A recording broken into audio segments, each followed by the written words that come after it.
You. There you go. That's a plus. No. That's a All right, let's go ahead and get started. Policy comments too.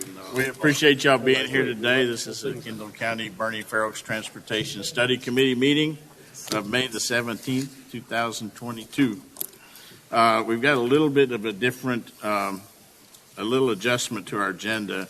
We're going to do items 1, 2, and 3, and then we're going to have a presentation by a gentleman that I'm going to let Ben Eldridge introduce. His name is Daniel Oppenheimer, to talk about a subject we have not talked about first.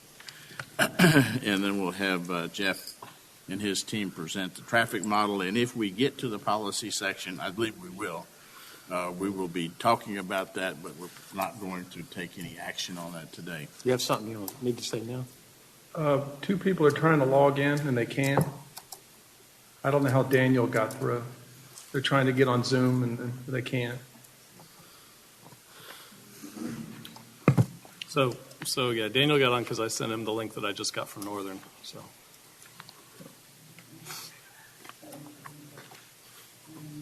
Okay, thank you, Mr. Kyle. Other opening remarks, starting with Northern. You got anything? Rich, congratulations again on the bond issue. Glad it's over. Coming around? Nothing, thank you. I'm good. Nope. What's your name again? Fred Cadilloffer. Fred Cadilloffer. No, nothing. Nice to see you again, Fred. All right. We've got the minutes of May the 3rd. Thank you, Erica. And those were, I think, in your packet.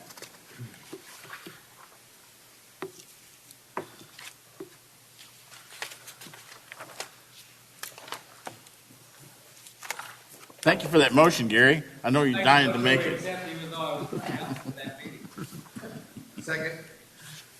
Any objections to approving the minutes of May the 3rd?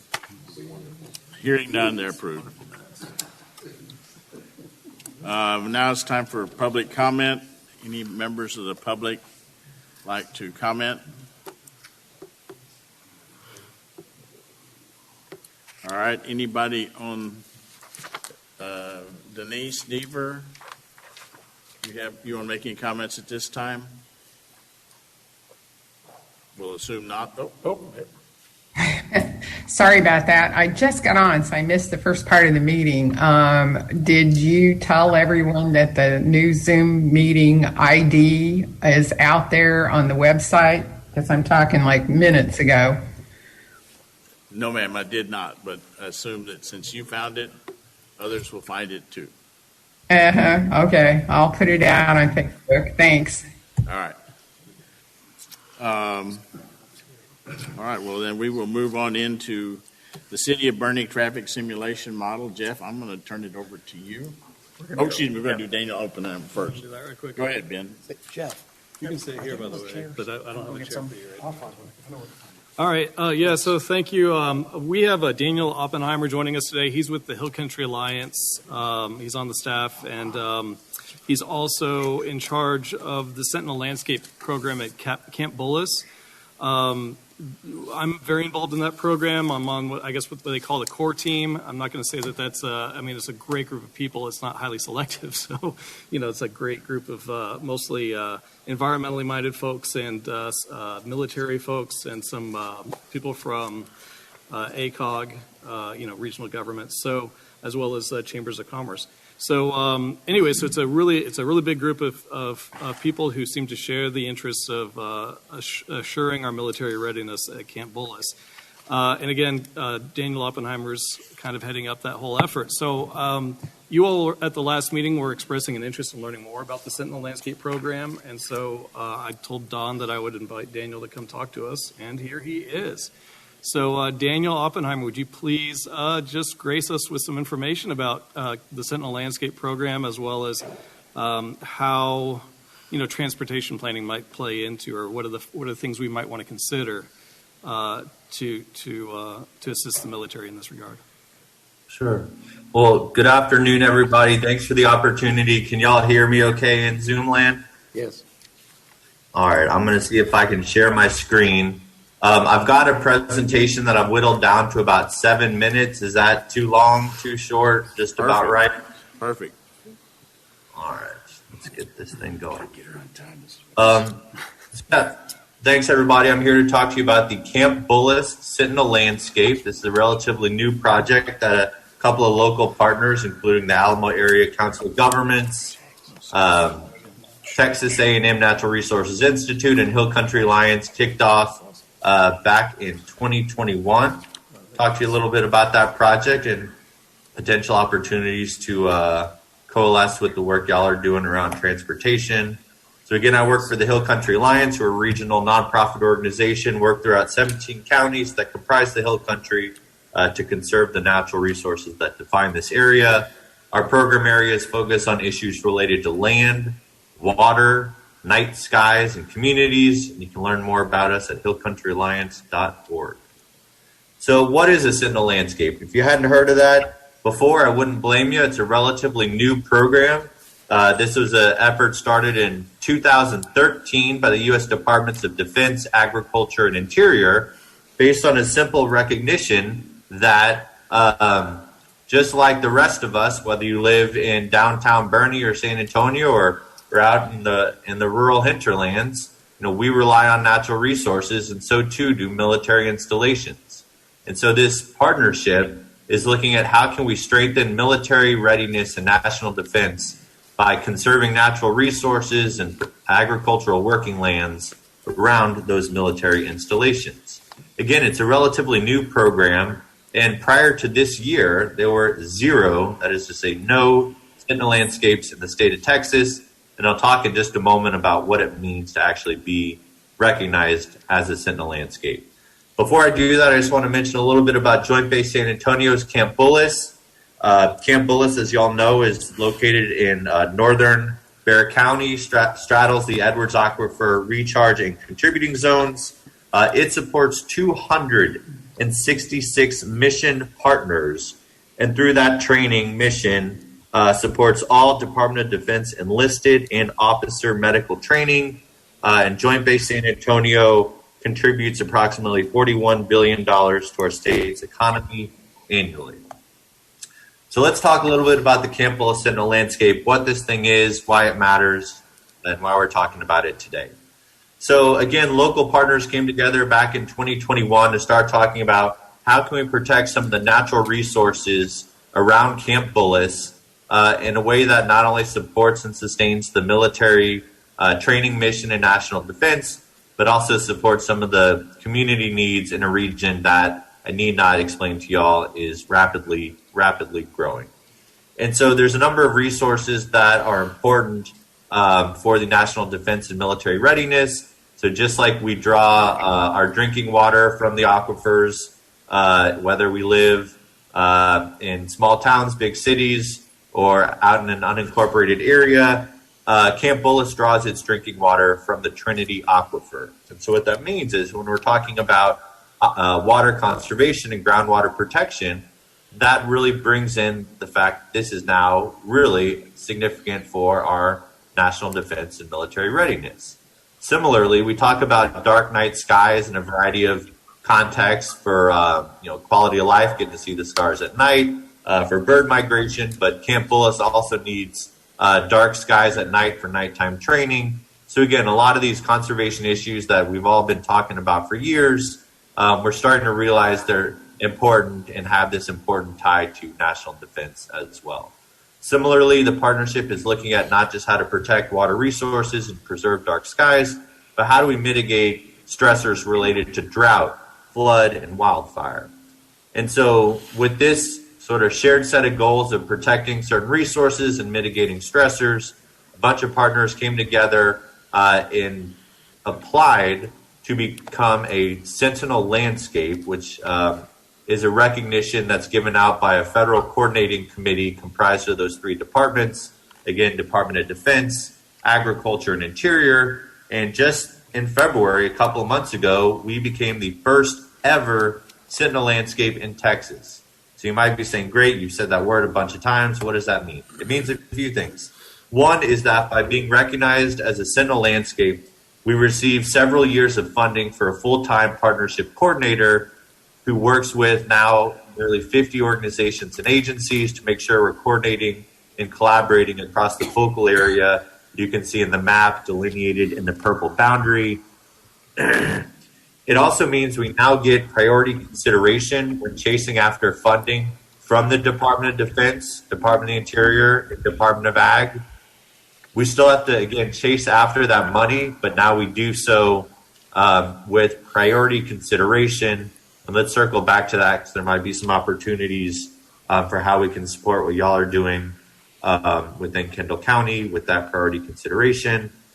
Lastly, with this designation, we are given this remarkably rare flexibility to match federal dollars with federal dollars, whether that's for things like land stewardship, supporting private landowners to enhance land health. It can be for conservation easements. It could be any number of things. But we could, for instance, match dollars from the Department of Defense with dollars from the U.S. Department of Agriculture to support a ballot initiative to protect open spaces and agricultural land. So a lot of neat opportunities to match federal dollars with federal dollars to support local on-the-ground efforts. Who comprises the partnership? We now have about 45 partners. Oh, was somebody trying to say something? Nope. Nope. Okay. We've got about 45 partners. I highlighted in yellow the 4 or 5 partners based specifically in Kendall County, though there are plenty of others with service areas that include Kendall County. So that's, I think, been our biggest success to date is during COVID, building this partnership largely over the computer, local, state, federal partners, a bunch of local nonprofits. And as Ben mentioned earlier, we've also got some chambers of commerce and really a diverse partnership because, again, we're looking at issues related to agriculture, natural resources conservation, the military mission, and because of that significant military mission, there's a huge economic footprint at stake as well. How are we going to do the work? I'm not going to go into the specifics, but just letting you know that we have 7 different working committees. This is where rubber hits the road. Pardon the pun. I guess that was a pun for today. But we've got 7 working committees with partners who are going to be developing action plans to figure out, again, how do we protect those resources? How do we mitigate those stressors? Now, as far as potential opportunities to dovetail with your work, I'll be the first to admit I know not a considerable amount as far as the nuances of transportation planning, but just thinking about things at a high level. You know, I know in Kendall County, y'all put a lot of thought into protecting groundwater resources, and that's a big focus to the Campbell Ascendant landscape, not only because our local Texas communities rely on it, but that water provides drinking water to Camp Bullis and all their training partners. So that brings in, again, this new dimension of military training and readiness. Preserving dark skies, again, important for quality of life, for birds and all sorts of critters. Again, also for that military component as well. If and when y'all start looking at opportunities to incorporate trails and other recreational opportunities, there might be some opportunities to collaborate where we could leverage the fact that we're in the landscape to go after some funds to support some of those recreational on-the-ground needs. With that, I've tried to keep it as short and punchy as possible. Here is my contact information. I'm going to stop sharing the screen and just say thank you so much for the opportunity. It means a lot. And I'm a Yankee. I live just north of y'all in Gillespie County, so you can always come down Sisterdale Road and meet with y'all in person sometime. So again, thank you for the opportunity. Comments, questions, reactions? I don't know how much time we've got, but happy to answer anything if there's time to do so. Great. Well, thank you, Daniel, and also thanks for sharing your contact information. I mean, I think it'd be great if you gave a similar presentation to our county commissioners court, our city council, and perhaps Fair Oaks Ranch. And we have representatives from each of those in the room right now. So, does anybody have any questions they'd like to ask in regard to the Sentinel Landscape Program and how it might play into our transportation planning or not? I have one. There was one of your slides had a map with a purple line And Yes. it looked on the southern boundary as if it might have been the aquifer recharge zone, but I couldn't distinguish what the western boundary, how that was developed. Yes, sir. So I tried to keep this as short as possible, but yeah, there was a whole big process for how we created this focal area, which really where we're going to try to be focusing, bringing in financial resources to support private landowners and other partners on the ground towards these shared goals. So we looked at all sorts of military considerations as well as natural resources. And the exterior purple boundary, those are hydrologic units, so river basins or watersheds that ultimately formed the outer purple line, which is why it looks so, not straight lines. Chairman, could we ask that, can the video strip be moved over to the left or up top so we can see the legend? I think that's where it talks about what the dashes are, what the. Yeah, I don't know. I think you can shift that. That's a zoom Yeah, strip. you just grab it. And you can shift it over I don't know who to, has control of that. yeah, you just shift it over and make it. Top left for a minute. Was there a question about the legend on the map? There you go. There you go. So these etched marks, this is kind of an esoteric, this is a program through the Department of Defense called the REPI program. It basically works with volunteering landowners who want to do conservation easements, which reduce encroachment along the base just so they can ensure safety and continued mission sustainment. That's what those etchings are. And then as far as the colors, yeah, this gets into groundwater. We've got the Edwards Aquifer contributing zone up here, and then the recharge zone with which Campbell straddles on its southern edge. So yes, hopefully that answers what those questions were. Thank you. Anyone else? Well, Tom, thank you for being with us today and presenting that information, and I'm sure that you will get a request from some of the political agencies that been mentioned, and we look forward to your continued participation here with us in Kendall County. Thank you very much, and hope you all have a great meeting this afternoon. Thank you, Daniel. Sorry, I called you Tom. Your name is right. Tom's name is right under your face. Thank you again, Daniel. Appreciate the opportunity. Okay. Now for the exciting stuff. Sure. Afternoon, everyone. So as I've mentioned before in our meetings, the city of Bernie's hired Kimley Horn to do some mobility master plan work for us. And just so everyone's aware, cities and counties can't just go hire engineers by Texas law. It's kind of a two-step process where we have to pick who's the most qualified firm and then try to negotiate a contract with them. So we did all that with Kimley Horn back in the spring. We hired them on by Kitty City Council, authorized us to move forward. And really, we're working forward on a handful of things with City Council or with the Kimley Horn team right now. But it's going to do a handful of things. One is we're looking right now at all of our existing roadways and intersections in town. The city of Bernie is, we've always had a 5-year capital improvement plan project. So we're with this budget, which are actually City of Bernie's already through the budget cycle right now. We've started about a month ago, but we're transitioning to a 10-year CIP plan. So Kimley Horns, with the work that they're doing now, is helping us develop that 10-year plan.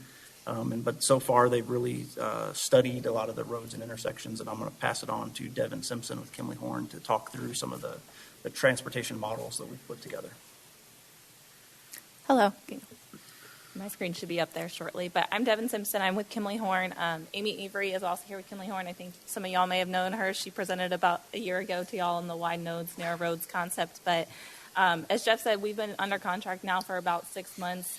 We got started, really kicked off things in January, so we hit the ground running. We started with that list that this committee had put out of the worst intersections surveyed and used that as a starting point for us to decide what we would be studying. So hit the ground running on that. We got traffic data collected in February at all 16 intersections that we studied.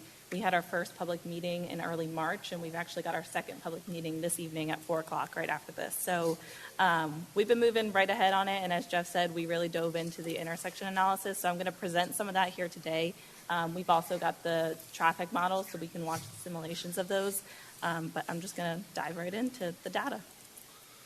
So starting off, the city has a lot of tube counts that they collect year-round. So we started with that data and looked at a daily intersection or a daily roadway performance.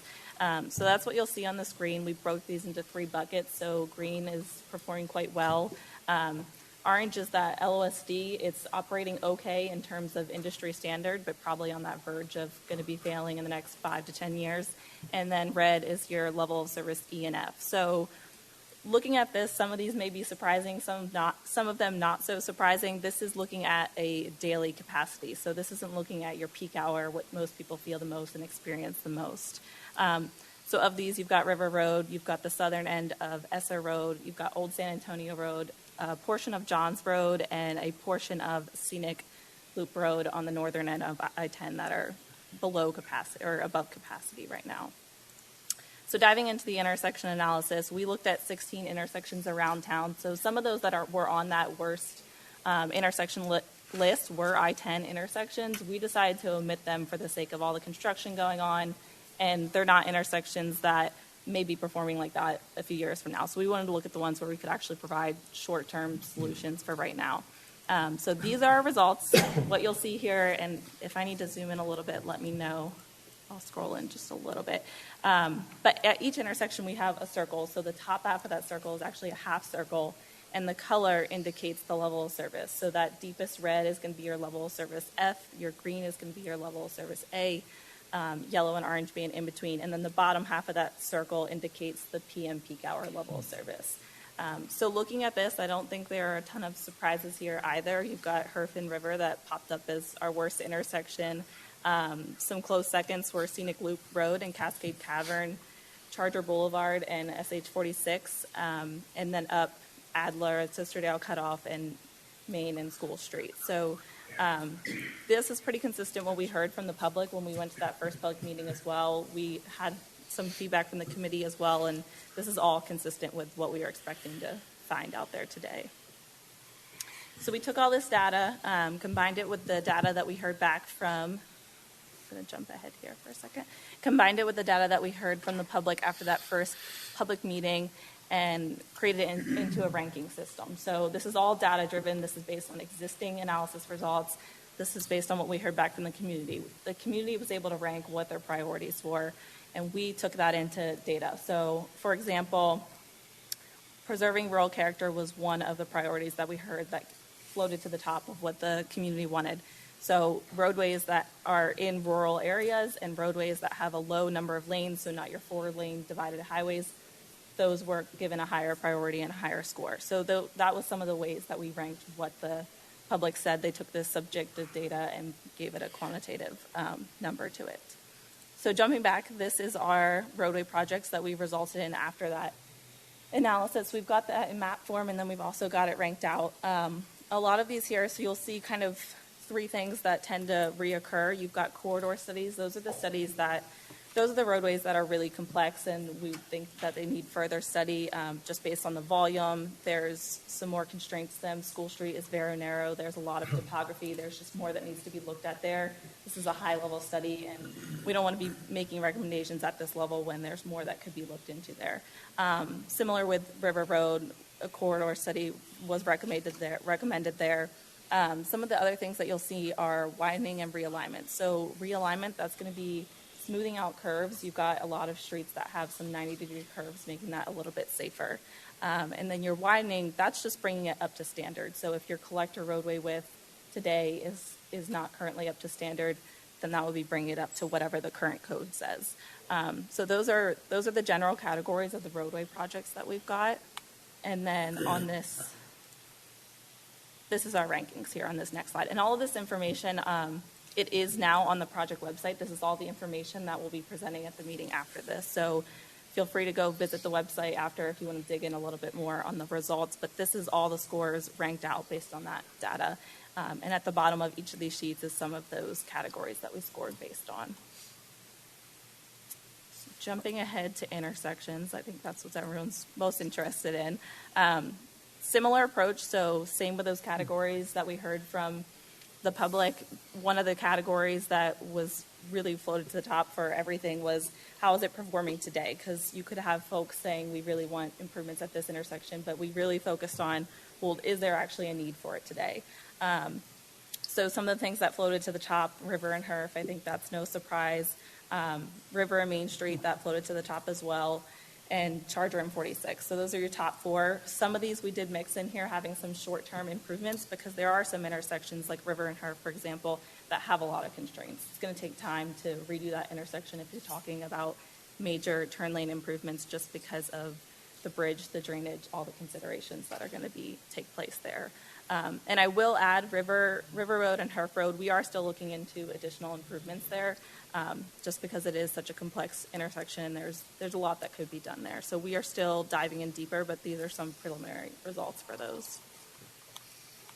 And then to visualize this a little bit better, again, this is all on the project website now, but we've got snapshots of every intersection, where they rank out, a brief overview of the benefits, delay reduction, intersection improvement, description, and all that information, so you can look at it a little bit deeper.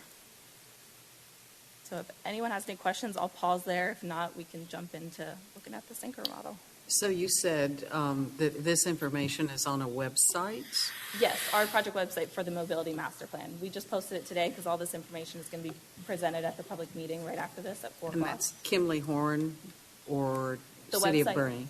It is a standalone website, so we can provide the link to y'all for that. Okay, It's a thank you. In standalone Northern, you website think we for could put the- that on our website? That'd be the easiest.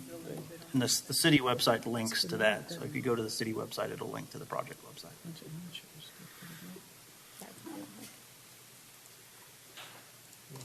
I will go ahead and pull up the synchro model. So unless anyone has a specific request, I will start with Herf and River, everyone's favorite. That sound good?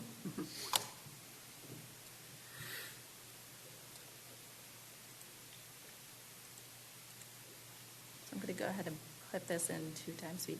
So what we're looking at right now is your existing scenario. So this is based on traffic data collected in February. We're looking at the PM peak hour.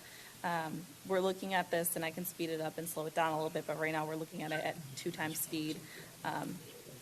You'll notice, and this is the start of the model, so queues will start to build up. Just went out there yesterday. I know I saw a few folks when I was out there, but to calibrate some of this and make sure it was actually operating the way it is out there. So yesterday we saw queues backing up on that northbound right turn lane all the way back to Oak Park. Know that the eastbound through movement has a lot of queues, and the westbound left movement as well. So we went out there to make sure this was actually being modeled correctly, and once you see it gets to the interior, it will show pretty accurately those queues. But really what you have going on here is your westbound left turn movement is competing with that eastbound through movement, and that's where you get a lot of that queue buildup. So I'll put this a little bit faster.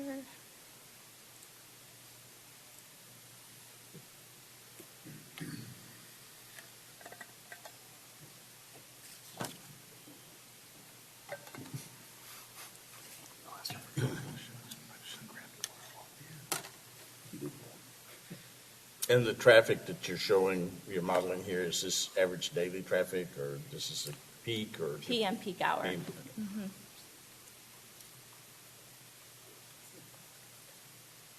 Yes. Yeah, so you can see that westbound left turn movement starting to build up. The northbound right certainly building up.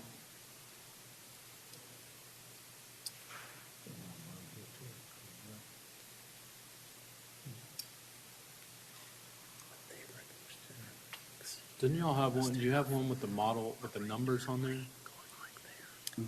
The intersection numbers or Just the peak hour. Peak hour numbers? traffic volumes? Yeah. Yeah, I can show you those as well.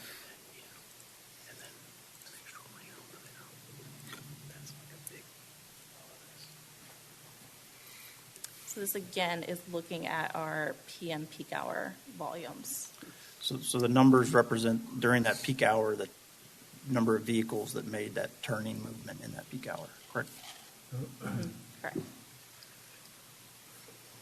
Yeah, so you can see, I mean, The movements that we're stacking up was this 454, your eastbound through movement, your 394 westbound left turn movement, and then this northbound 624 right turn movement. Those are your primary movements that are competing for that time right now, causing a lot of the delay. So for this intersection, we do have some short-term improvements. We're recommending converting that northbound right turn lane to a free right turn lane, and that will give us a significant delay reduction. It's certainly not a fix for it all, but that northbound, the way intersection delay works is it's a weighted average of all approaches, and that northbound right being so long, it really brings that average up. So just fixing that as a short-term improvement will really help with things. And then long-term, we're looking at more additional turn lanes on all approaches. And just for the audience members, the southern part of that model there, there's not actually discussion about rerouting that like that. That's just that was for simplicity of making the model, is my understanding. Correct. Yes, Yeah. yes, the roadway alignment. Correct. Yeah, just if anyone's looking at that and being like, well, why would they cut through all that, 17 HERF property or whatever? Yeah, that's just limitations of the model and how specific you can be with laying out alignments. So this is River and HERF. This is our long-term recommendation scenario right now. So we've got dual northbound right turn lanes. We've got dual westbound left turn lanes. And then we bring, just to save some of that space and bring everything together, bringing that westbound right turn lane back into the intersection as part of the signal and not having it channelized off to the right.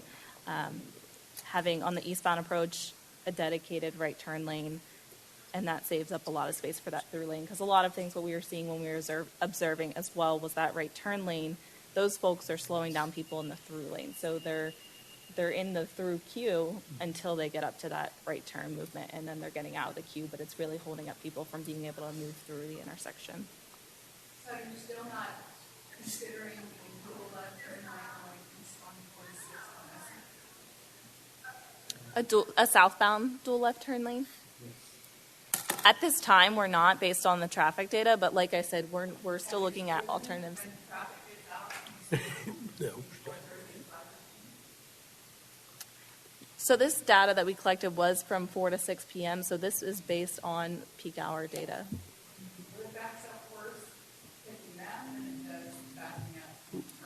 Which direction is she talking Yes, about? sir, south.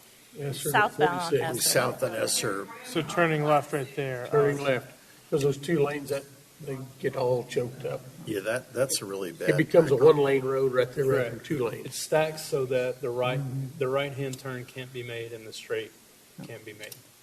Okay. city owns property there, they've explained that. Okay. You have to pick Yeah, and like I said, that is something that we can look into when we dive into the analysis a little bit better of this intersection, because we'll be doing a deeper dive here for sure. And I'm with Devin. I will add on that one that because it's not a clean 90, we also have to be really careful with the turning radii to make sure that two vehicles can turn parallel to one another. And because this intersection is so constrained, that might be something in the detailed design to see if it physically will fit. So this is definitely an interesting intersection, being largely elevated on bridge structures with trees in the middle, wanting to be sensitive to what we've got to work with there.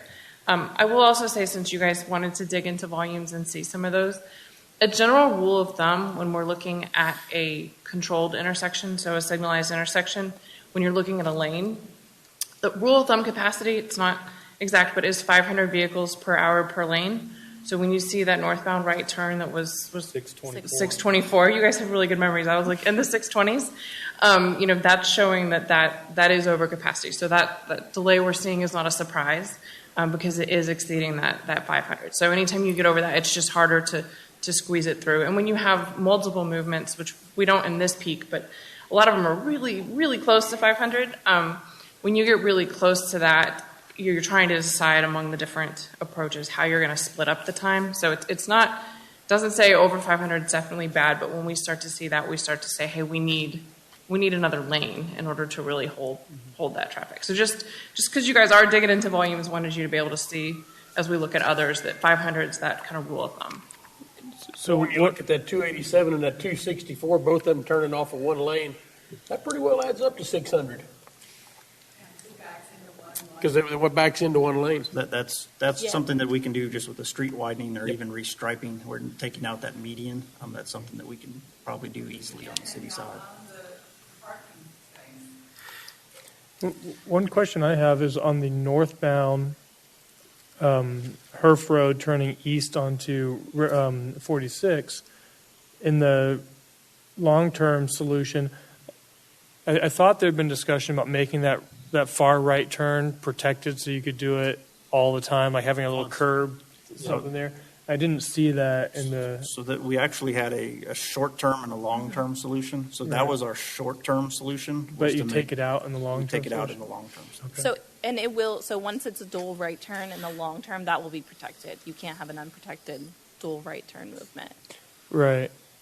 But then vehicles in the far right, what's advantageous about it is regardless of what the light's doing, you can always just come there and turn, and the movement is going at all times. If you have that curb piece and allow it to be kind of a protected lane that merges.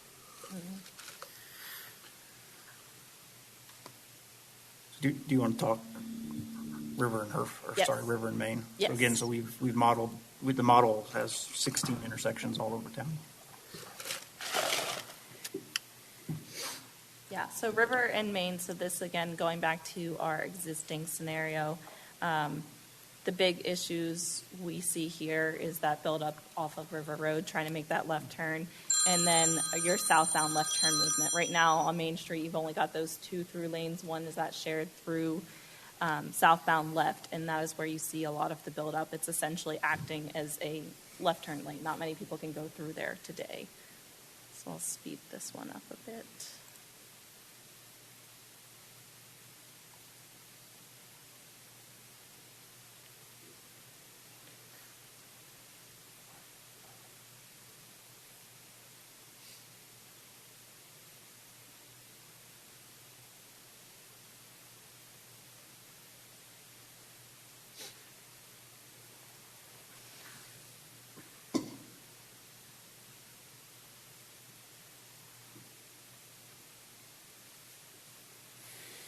So as you can see, there's very few cars actually making that gap.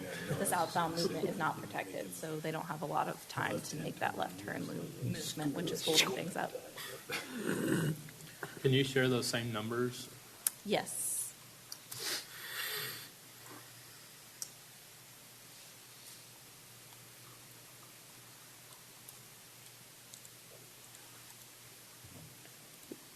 This is something that I thought was really important, is that if you look at the Herf and Esser intersection, what was it that was turning south? It was 4? There was 400 through. There was about 260 through southbound through, and then 260, 280 southbound left. Right. And yeah, anyway, I think it's significant that the vast majority of the traffic coming off of River Road is going south here. I think that's worth queuing in on. Mm-hmm. Mm-hmm. So for this intersection, this one we're really constrained by just the existing geometry and the bridge. It would be very costly improvements. So what we're looking at is widening to that northeast corner where that lot's now vacant. And you wouldn't have to widen a ton. There is some additional shoulder space and the start of some parking eventually that you have a little bit of extra pavement space, but to get a true southbound left turn lane so that you can have 2 through southbound movements. And then we are looking at just some operational improvements to the traffic signal as well and the timing. And I'll play that scenario for y'all. It's the lane where the Riverside Market was, on that property. Yeah. So this is now looking at the PM peak hour for that long-term recommendation scenario.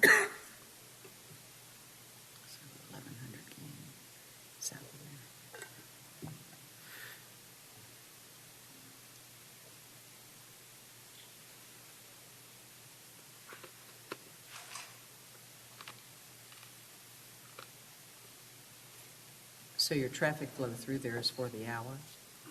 Yes, during the PM peak hours. So I think for this, I'll have to double check, but I think it was about 4:30 to 5:30. So you're looking at 1,100, more or less than 1,100 car gain going south through that intersection. 400 and something coming from the east and 700 and something coming south on Main Street. You mean total entering Yeah. the intersection?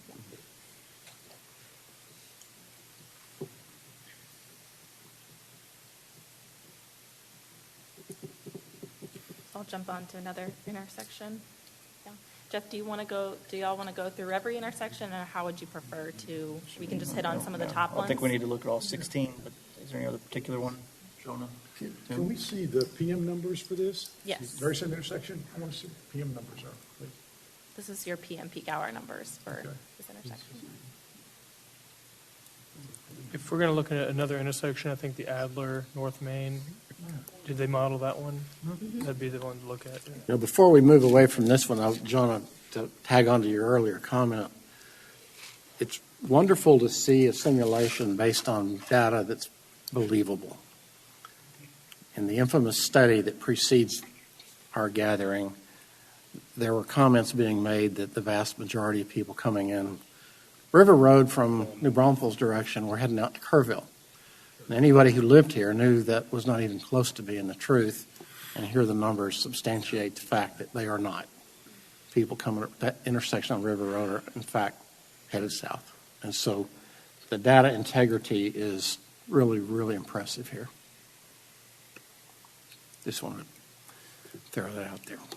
That's a good point. This one gets a little, this one was a little tight. So these are your existing PM peak hour volumes at these two intersections.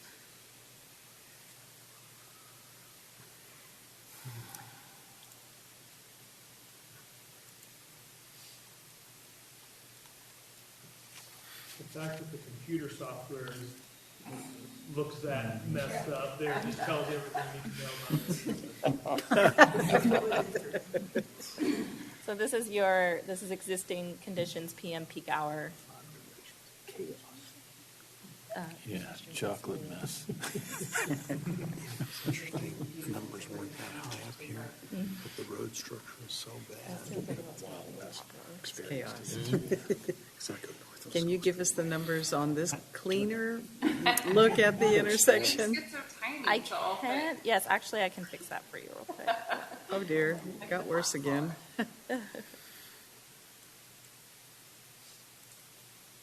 Thank They're you. smaller, but they're a little bit more legible. Yeah, thank you. That works. You know, what's interesting about this is that the numbers overall are lower than we've seen in some of the other intersections, but nobody can dispute that this is a messed up intersection. So. Well, this Why the numbers are lower. It's just such a pain to get through it. Avoidance. Well, it's super dysfunctional because that stop-controlled intersection is holding back folks when the signal turns green. And so this is, I think, one of the more, I mean, I like all the improvements, but I think this one is particularly exciting because it does eliminate one of those big barriers, and I think will make the signal more functional. Yeah.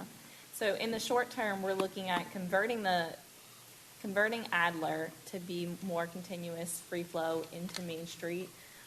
And Sister Dale cutoff will be a right in, right out only movement. So allowing right and then that right out. I believe the city owns this land right here, but extending that to have a longer channelized right turn to kind of separate it out and make it really one intersection. Because right now the proximity to them too is really tough. I didn't quite understand what you said. Here, I'll Would you pull say up- that again? Yeah.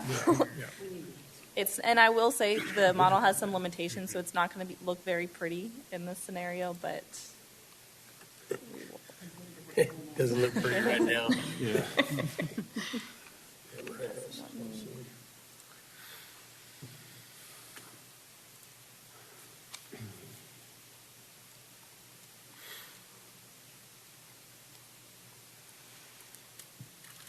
So hopefully this allows you to visualize a little bit better. You can see the model doesn't show it actually separated, but you can see where that yellow line is. These folks would be routed to turn right and line up with Main Street a little bit further north. And Adler would be allowed to just come directly into the intersection. They wouldn't have a stop control. So these guys would have to go this way and then either go north that way or they would just come down this way. Yes, we can double check. So I think part of that is that curve. Curvature. The stop bar put itself way back there for the signal as the visualization, but we can. Yeah, it is. It should be running free, but I think it's the curvature of the model. I think they it's just stopping. don't want to stop on the curve. Yeah, and this may be one where we So I see. Yeah, straighten so it actually- out for the visual a little bit more. Yeah. So what's happening is they're not actually stopping back there. When they have a red light, the model is showing them stopping, but you'll notice when it's a green light, they're all just going directly through. So I have a question about this. You see the large kind of blank dirt there is the old number 9, which is, would possibly someday be an extension of our main pedestrian and bike trail. How would you solve for pedestrians and a bike trail in this area? Yeah, we'd really probably need to bend them down to the intersection and have them participate at the actual intersection because they're not far enough away to treat it like we did on Blanco, thank you. My brain just froze. I was like, Old Bernie, that's not right. Like we did on Blanco, pulling it, it's not far enough away to do it totally separate. So I think we just have to embrace the proximity and put a really wide crosswalk through that signalized intersection. And that would probably be more for the long term as well. So long term improvements, we're looking at a roundabout here and combining those. And that could go several different ways. It could be a 5-leg roundabout, or it could be a 4-leg roundabout, and still having Sisterdale be cut off to that right in, right out. That's to be determined in the future, but I think the pedestrians would definitely be accommodated in that long term roundabout. So where does School Street merge up on Main Street? This is School Street right here. Yes, You but asking it's how also it gets School to Street North. Sisterdale Road, you have to take a left.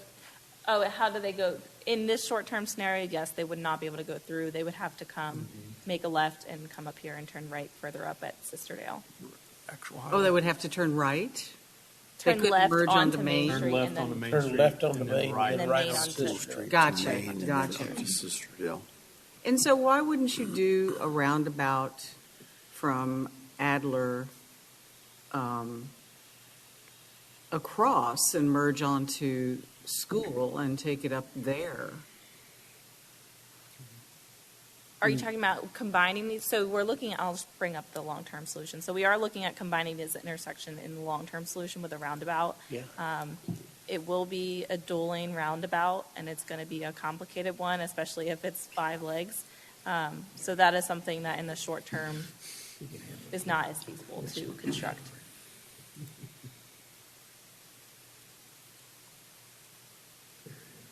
So we have it right now shown as a 5-legged dual-lane roundabout in the future scenario. And like I said, that could end up being 4 legs or 5 legs.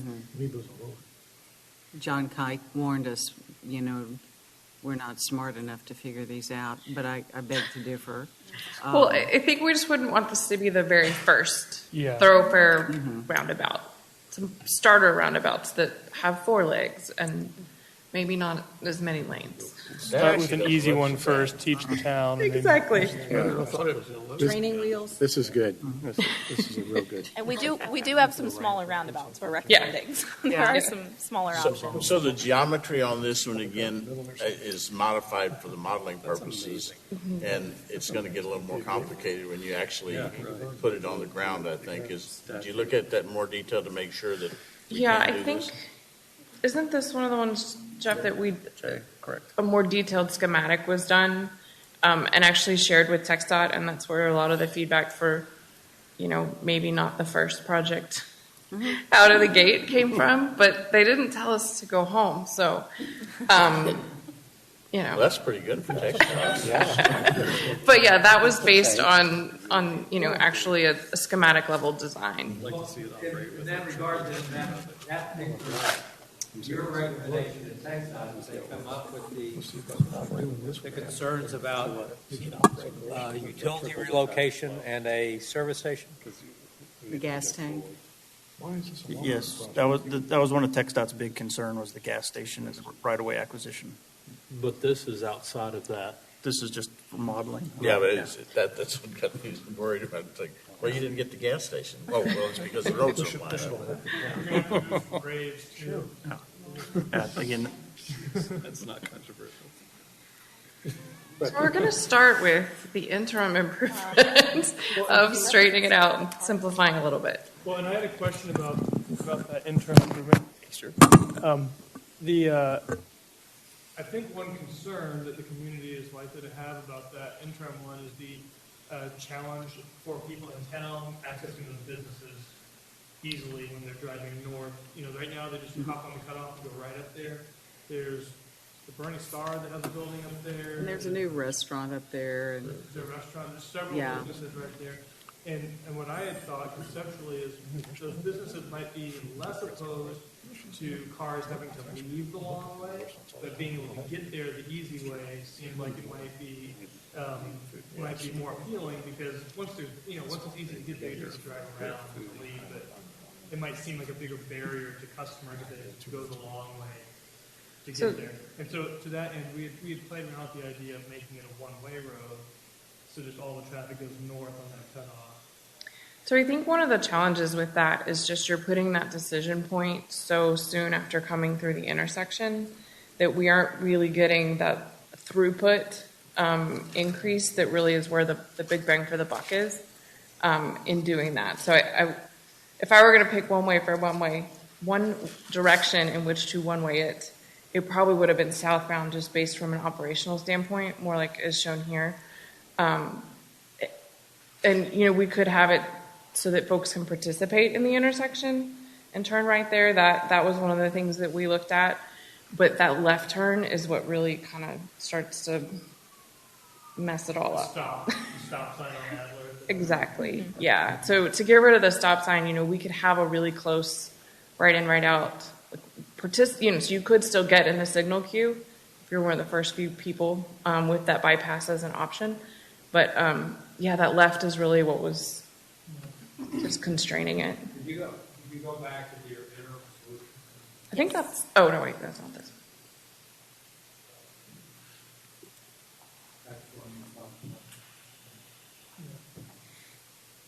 people coming off of whatever we call it, whether it's Ciceville Road or North School Road on the north side of Main Street. I'm not sure where they're going when they turn right and head west. They want to go into town. They're going back. They're going back up to Sisterdale Road and then taking a left. No, I think that connection comes back into Maine. Amy, would you explain how that connection works coming southbound on School Road and then taking your right, but then it turns back into Maine right before the Yes, there's EMS intersection. There's definitely some details that can be worked out there. Getting rid of the left is what gives us the most wiggle room.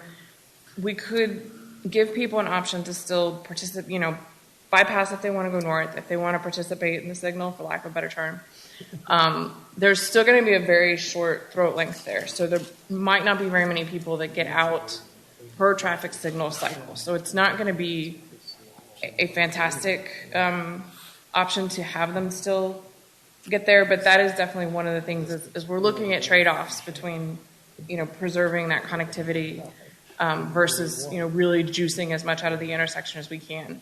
I think that's where there's room to really dig into the details on that. In an earlier version of this, I believe that southbound on Sisterdale, that weird little hard right loop that would then come to Main Street, I believe I saw that as being two-way, as having two lanes and coming, so people could then turn onto that and kind of loop around to get onto Sisterdale without having to go all the way to get onto the cutoff right there.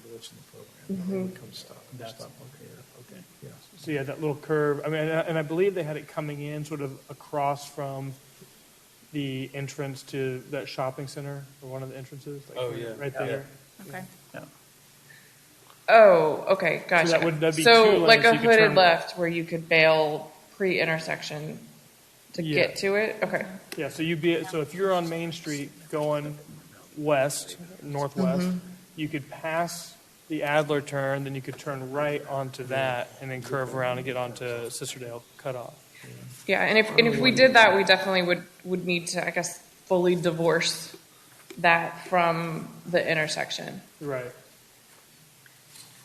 May I ask a different question? At the speed that this community actually does transportation projects, what's the advantage of having a two-stage solution? When we have the first stage that looks a little bit troublesome, why not just, and this intersection is one of the bad boys in the community. So there's two or oh no, go ahead. There's two or three places we did short and long term, and really the answer is some of these solutions might be 5 to 10 years in the making. For the short term? No, just for the long term. So it's, do we do nothing for 10 years and then we can go fix it, or do we try to do something in the next couple years while we wait for the next 10 years? Is there a mechanism where we actually say, we're doing it, and in the interim, this is what we're going to do to help ease things? Correct, yes, there is, especially if the city's willing to bring money to, both of the ones here have a lot of work to do with TxDOT, so even a short-term, easy project could take 2-3 years to do through TxDOT. River and Herf, that might be our next MPO call for projects. I mean, so that would be maybe 2030 by the time we can do a project there. So that's why. That's why we went looking for Band-Aids. Yeah, that's why, because River and Herf is going to be, we don't have a detailed cost estimate yet, but it's easily going to be a $20-30 million fix to fix that intersection.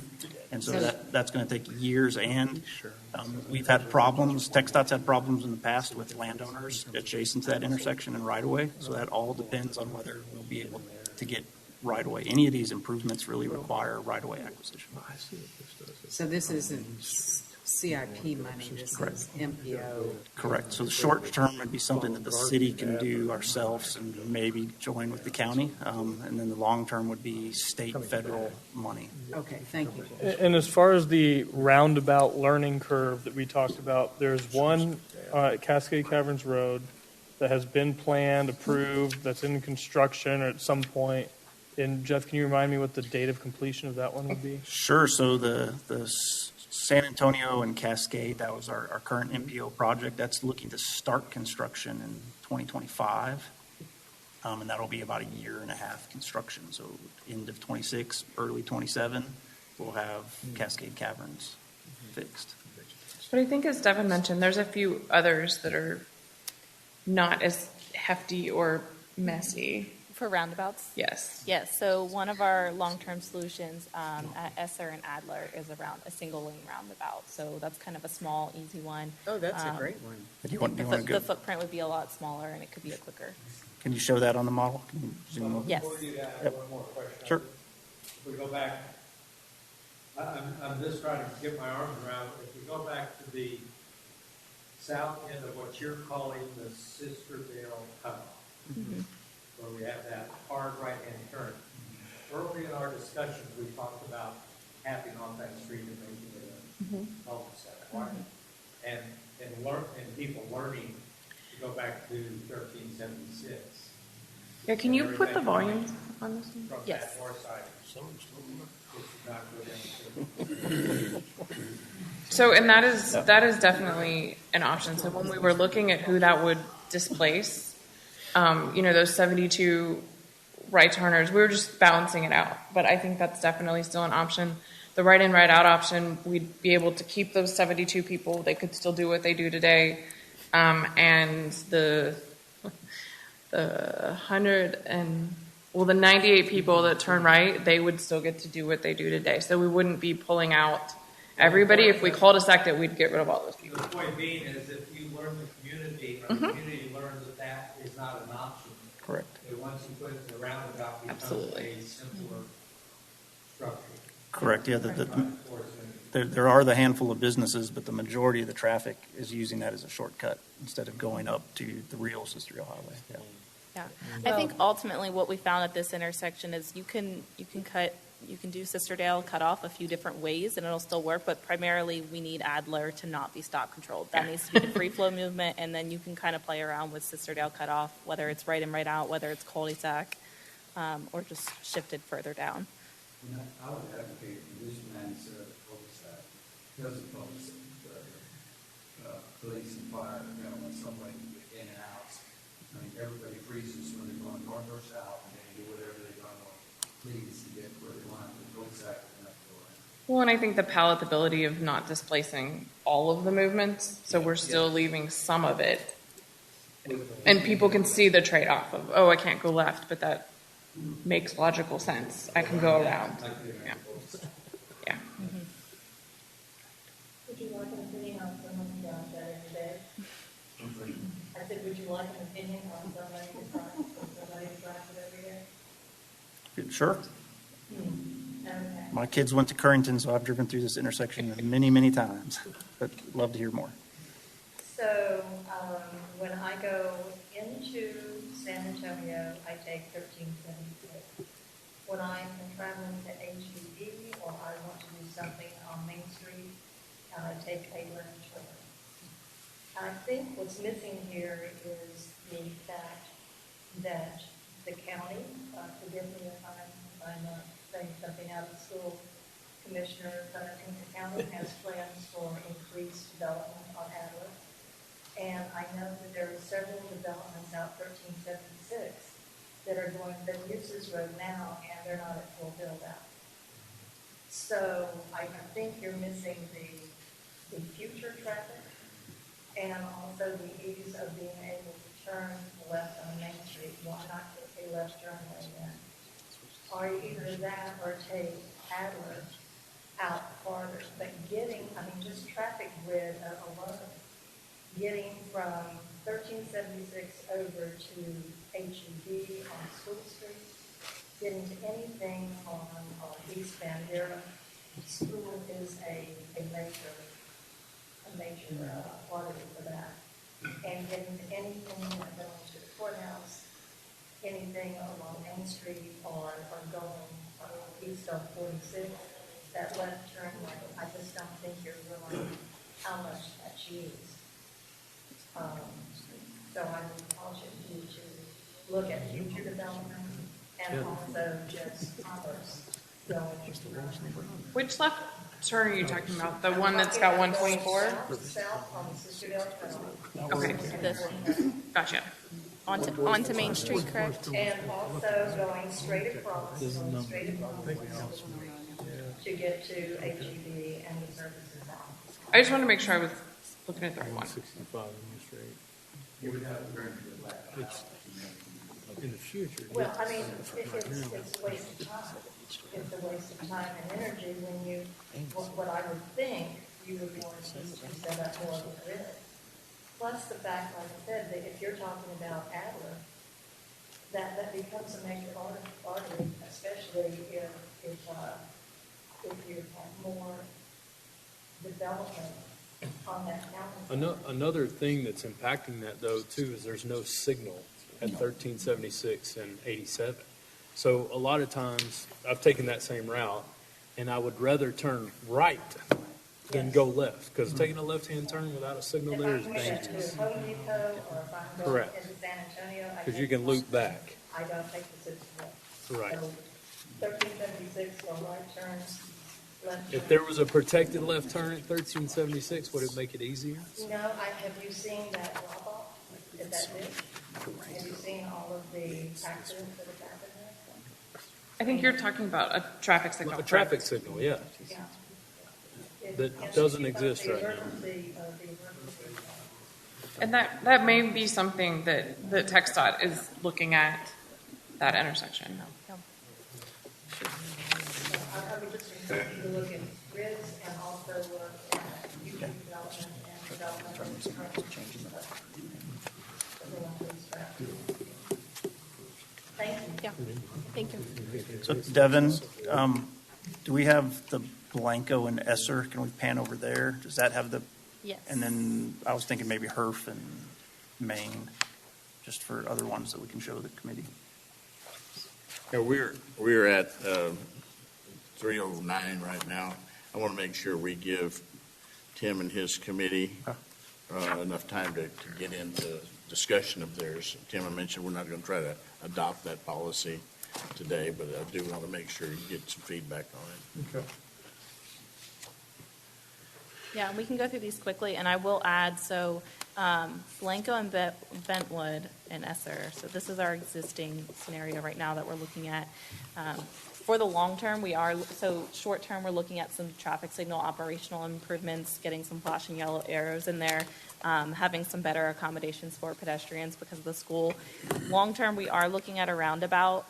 So Synchro itself is a little bit limited in roundabout analysis. We have another software that we'll use in it, and that models things a little bit better. So the roundabout at this location doesn't look as great in this scenario as it does in our other software, Synchro, that we use for it. But I will show that as well. How would a roundabout impact pedestrian? Because there's a ton of kids that go from school to walk home. So you'd have to we would want to do some enhanced, there are different ways you can do it. You can have some raised, typically you'll have the pedestrians cross before you get to the roundabout. They'll have a center island that they can cross one half of the road and then the other half, but you can do them as raised islands as well. Kind of speed tables where the pedestrians are crossing at a raised speed area. Big tables. So it's like a speed bump that's wide enough that people walk across. That's a common thing used at these locations.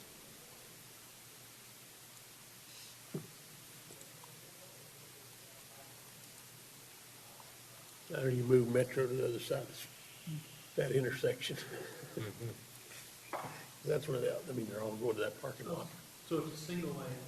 Yes, sorry, I don't know if I said single or dual. Yes, this one is a single lane because of the size. We're pretty tight in this area. So Blanco has to merge down to one lane right there, or would that second lane continue and be a right turn? That could get worked out in design right now. Yeah. Right now we have it merging. It's most common to have it merge as one if you're going into a single lane roundabout, or you could have it separated out as a slip lane. There's not a lot of room on that southwest corner, so it would likely merge, but that would get worked out in the design. I think the merging there, that would be problematic. And we could merge it at the previous intersection, a left turn only lane, and then treat this block a little bit differently. There's a lot of different ways to look at it. Don't get me wrong, if it went along with what would we hear? So a 2-lane road with a center turn lane has 10% less carrying capacity than a 4-lane road or something. Right. So it's very close. And so if that's what we were going to, then that would be better. But having that merge point, you just see everybody. So I think ideally, we'd probably want to try to go to the 3-lane configuration for this whole block. And we could do it at the intersection to the west. Yeah. Gracefully transition that. And then I'm going to move on just for the sake of time. I think you said Maine and Herf, Jeff. Do you have the MPO Cascade? I didn't remember if we modeled that one. Yeah, I believe so. So this is.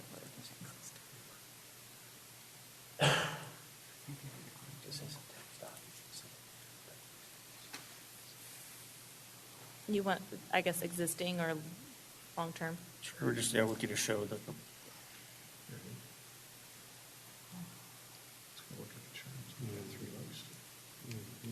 So this is like 1.5 lane roundabout.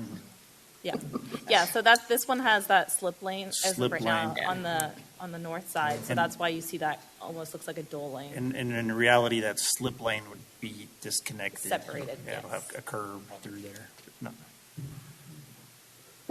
So this is the schematic that this is what we were awarded or given money for the MPO project, is we're designing basically this intersection right now.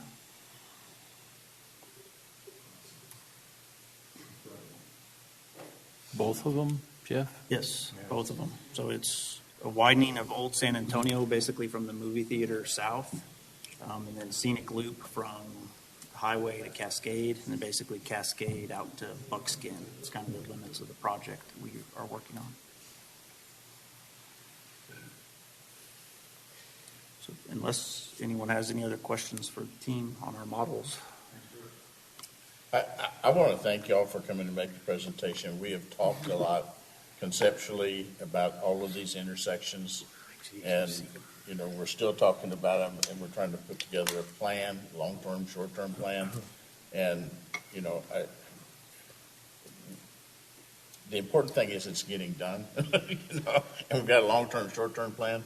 But I'm wondering, how do we want to integrate this work into the work that we're doing, that y'all are doing in our report? So yeah, I mean, it's a lot of these intersections are the same intersections we've talked about, and it's all these are existing roads and existing intersections, and we're just looking at doing improvements to those. So this is something that we could look. I mean, I can give you the list. And we don't need that answer today, but I want y'all to think about that as we go about selecting projects that meet the long-term solutions and meet congestion in the short term as well. Correct. As a committee member, I would suggest that maybe take the crowdsourcing projects and mold them to fit what y'all are proposing. Is that fair to say? I think we already have.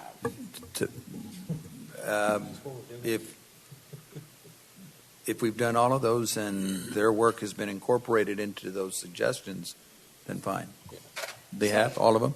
So I think I can speak for the project subcommittee.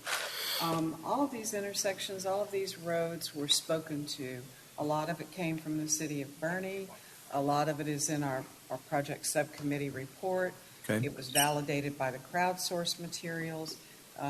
The piece that's missing is the piece that was developed from the demographic projections from BISD that shows quite a bit of growth on the southwest quadrant with some of the future road expansions that the city of Bernie showed. Regent Boulevard, and then utilizing Upper Cibolo Creek Road and expanding that going westward, and some of those roads to be developed as those populations grow. Those were not included in the report that you gave, but so much of the stuff that we looked at is pretty much exactly what you presented here, and I appreciate the help that you've given us, and I also appreciate seeing the work that we've done reflected in the work that you've done. So I think that a lot of it has been done. I think Jeff, Jonah, Ben, Bryce have done a good job of communicating back into the city with the consultants. Tim, I'm sorry. No, it's fine.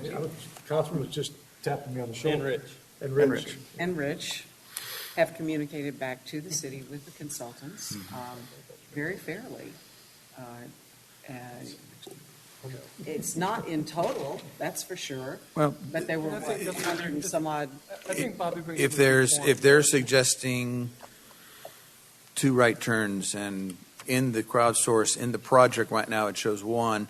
A lot of these projects, we haven't gone into a whole lot of detail waiting for this, so they're just coming up with this. So as long as they confirm that potentially will work, and professionals have looked at it, great. And I just I'd be think happy. as we kind of get close to wrapping up our product, it would be great if, as much as possible, it lines up with a lot of the work that they did, so that if policymakers get 2 similar but slightly different ideas, and they're like, well, which one? If we've already done that work, that'd certainly be great. There was one thing that did come up in one of those meetings I wanted to share, and maybe this is a transition to some of the policy discussion, but was it, Jeff, you might remind me if I'm remembering it right, but was it the city of Dallas that has made a policy of all new intersections by default? Fort Worth. Fort Worth? Yeah. All new intersections by default are roundabouts for a major metropolitan area in Texas. If there is some other reason and it's proven that a roundabout is ineffective, then they can apply to be able to do a stoplight interchange there. But to me, that was like, let that sink in. right? This is a huge metropolitan area that has been dealing with transportation problems for a really long time in our own state that has decided that this is default. Better way to go. I wonder if that would be too bold for us to suggest something like that as a policy. But How many roundabouts did y'all suggest? We've got a handful, 4 off the top of my head, not including the Cascade Caverns one that is already committed. Let me double check for you real quick. Because we've got Esser and Adler, we've got the 5 Points intersection, Main and Johns. I think that is all of our roundabouts. And Esser and Blanco. 4 is bold. And then just to kind of close out the conversation again, using the feedback from the previous open house, we've internally ranked these, what will be on the website, and at tonight's open house, we're going to get feedback. We're going to give public little arrows where they can upvote and downvote projects. So we'll take all of that feedback as we look at our project list. And as for me and the city for our 10-year CIP, we'll be able to look, this might be a year 1 project and this might be a year 10 project. So that's how we're going to kind of figure out how to put those all into the 10-year CIP. Any other questions? You're welcome to go see the Kimley Horn and City team at the Kronkowski Place from 4 to 7. It'll be a great time. You can get arrows and vote on things. Please, just thumbs up. Thank you all so much for your presentation and for your work on behalf of the citizens of Bernie. Thanks, y'all. Okay.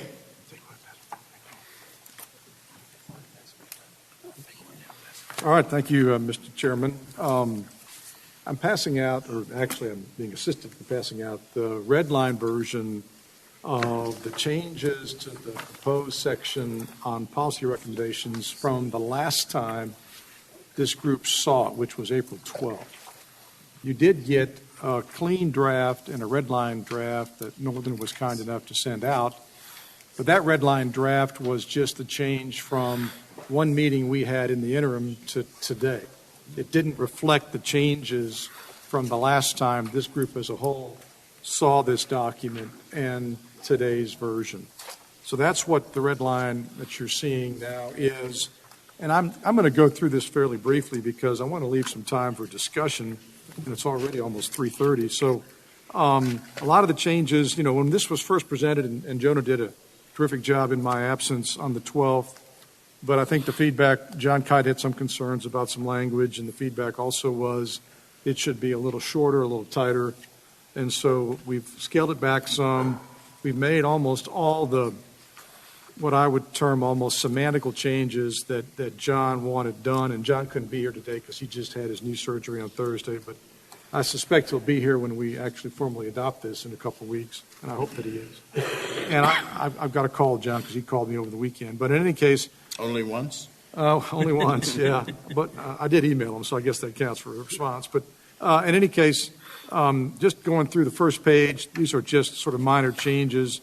The second page of the red line, Ben Eldridge suggested that we kind of break things out, a 1.1, a 1.2, a 1.3, in terms of some preservation of natural beauty and water resources being important to us in light of potential transportation and mobility projects. And I thought we all agreed that was a good idea, focused on preservation of trees in 1.1, maintaining dark skies in 1.2, which we had a presentation earlier by Mr. Oppenheimer about the Sentinel landscape and the dark skies component to that. And that's also a part of this policy recommendation in the back, and we can talk about that when we get there. And then also adopting quiet road policies, which we've talked about as a group. If you're going to do either widening of roads, make them wider, or construct segments to close some gaps, do it in a way that mitigates the noise that's caused by additional traffic and more cars and trucks passing through there. And then 1.4 at the top of the next page, preservation of scenic landscapes, historic structures, et cetera, should be our priority, which we think is important. Maintain the quality of life and the cultural heritage and characteristics of the hill country, all those things that we all agree upon that make us unique and separate us from most any other community in Texas or the country for that matter, we want to preserve and maintain. Section 2, again, following Ben's suggestion of breaking things out into bullet points and then having little discussions of each of these items, countywide transportation system planning and development. That's something we've all focused on, frankly, ad nauseum, because the county doesn't use the powers Commissioner has now to do at least some major thoroughfare planning, which you'll see we certainly encourage and promote. And we've got concepts of prioritizing enhanced existing infrastructure over construction of new roads and greenfield roadways, which we feel is important. I think this group as a whole has always said that new greenfield roadways should be an absolute last resort. In 2.2, the bottom of that page, we've talked about upgrading existing county roads to FM standards. I think that's fairly non-controversial. John had some suggested changes, some language, more technical engineering-wise in that section because he's had experience with that, and so we adopted that. And then in 2.3 and 2.4 on the next page, upgrading rural roads where needed to enhance safety and mobility, and emphasizing micro-mobility at the bottom of the page. That's a new bullet item, so to speak, that Ben has suggested. We've talked about making our roadways walkable, bikeable, safer, the whole complete street concept of allowing for even, electric trans vehicles to go through there, to have stops and have just a mixture of modalities and mobilities, we think is important, probably more so within the municipalities of Bernie and Fair Oaks than out far in the hinterlands of the county. But in any case, that should be a consideration, a component as well to any improvements that we make. The next page shows, in rank order of importance, those things that we felt were important when considering new greenfield roadways. And there ought to be some discussion about this because, again, we've said this should be the absolute last option, item A. This is not something we should undertake lightly. When it comes to either buying someone's property or using eminent domain to use it, that's a very important topic and one that we spent a lot of time talking about. And frankly, I hope that we would have had Jonah's comments to the eminent domain section in advance of this meeting. We didn't get those, so I'm sure he's got something prepared. Ben has shared that there's something in the works. Tim, I can address that briefly. Hopefully you can address it when we get to that section, Jonah. Major thoroughfare planning on the next page, just a few minor changes to this, mostly John Kite's suggestions. Next page, we deal with consistent right-of-way and roadway geometric standards. Pretty simple concept. The three government entities that sponsor this report ought to get together and have the same standards for public roadways and not different ones. We've talked in section 7 about maintenance. Again, not many changes there. The Bernie Downtown Master Plan, not many changes there from the last time this committee saw it. And then we get to eminent domain and then the Bullis Sentinel landscape. I'll just talk about the Bullis Sentinel landscape and then have Jonah sort of pick up on eminent domain. But Mr. Oppenheimer was kind enough to explain to us, and when you saw the map of the area that Sentinel landscape encompasses, it actually takes in almost all of Kendall County. And so we thought have something like this where we would ask the municipalities, the governments of Kendall County to encourage landowners to take advantage of that program either through conservation easements or dark skies limitations. One of the ways to mitigate traffic congestion is take land out of development so it doesn't become traffic heavy or traffic congested. So taking advantage of this program in as many ways as we possibly can, we ought to have landowners lining up to do so. Because once you take land out of production and put it in a conservation easement, for example, it can't be developed. There won't be any additional cars coming on Highway 46 if hundreds of acres are conserved along Highway 46 under this program.